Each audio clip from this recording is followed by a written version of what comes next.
last session, we started a discussion. We told that if you study well, you will get a job, but from there, the progression is determined by something else. What was that? I want answer from you leaders. What was that? Whatever you remember, you can say.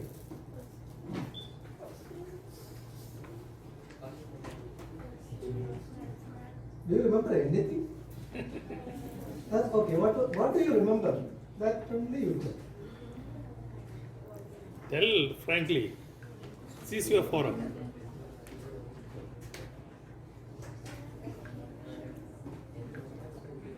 You do not even remember even a single word? Sir, you told experience about the most studying kid didn't reach, but the one who didn't study reached good positions. Okay, I didn't say that exactly. What I told is Exactly that. not like that. Right. What I told is that. Round of applause for him. See that you will all be told that you have to study well, get good marks. But we were also told the same thing. We also studied very hard, got good marks. After that, we graduated out of college. We went down and joined our some respective organizations for job. Then what? After about 5 or 10 years, we went back for reunions into our schools and colleges. And what we saw there was that it was not the most studious guy or the guy who reached the best position. It was the people who could get along well with others. Okay? I'm not telling you once again, that day I reiterated, I'm not telling you that studies is useless. Studies will benefit you. Study, do work, it will get you a job. Or it will help you raise enough funds to start your dream venture. It will get you to the starting point.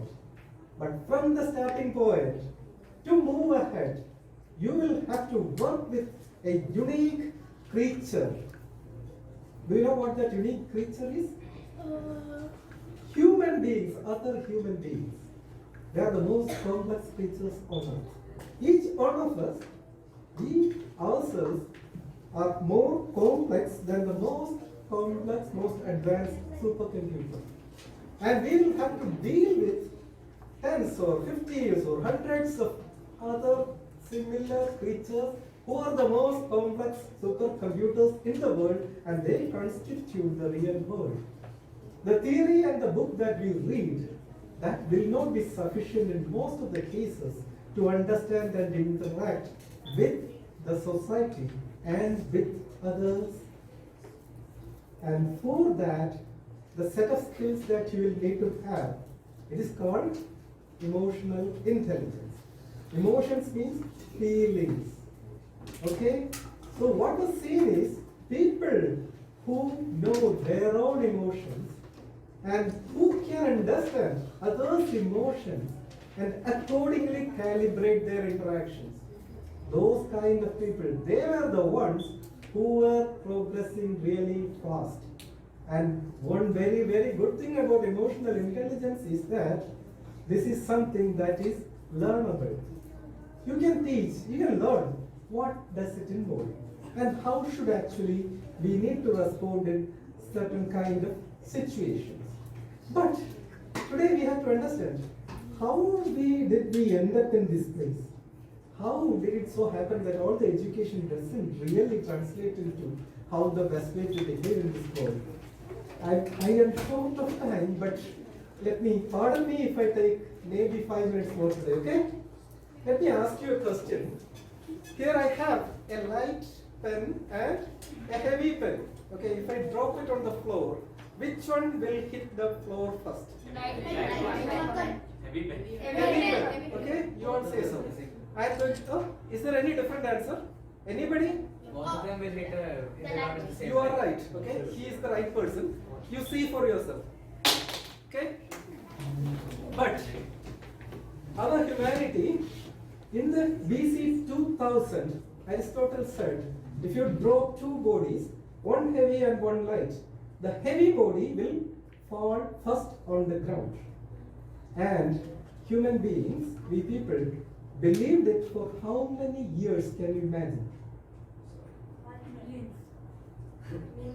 1500 years.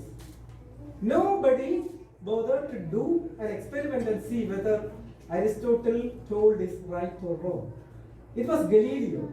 He went on top of Pisa, the Leaning Tower of Pisa, that's a story, and he dropped two stones and found that both of them hit the ground the same time, and that is why it is said that modern science started with Galileo's.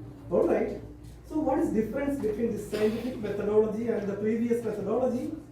Previously, we used to believe whatever somebody told. We never bothered to verify and find experimentally whether it is right or wrong. And to experimentally verify and understand human beings and our nature and characteristics, there was a very big constraint for us. Because all that we could model, human nature was similar to that of a computer. So the best way scientists could tell us how humans behave is the way a computer will behave. And what is the issue there?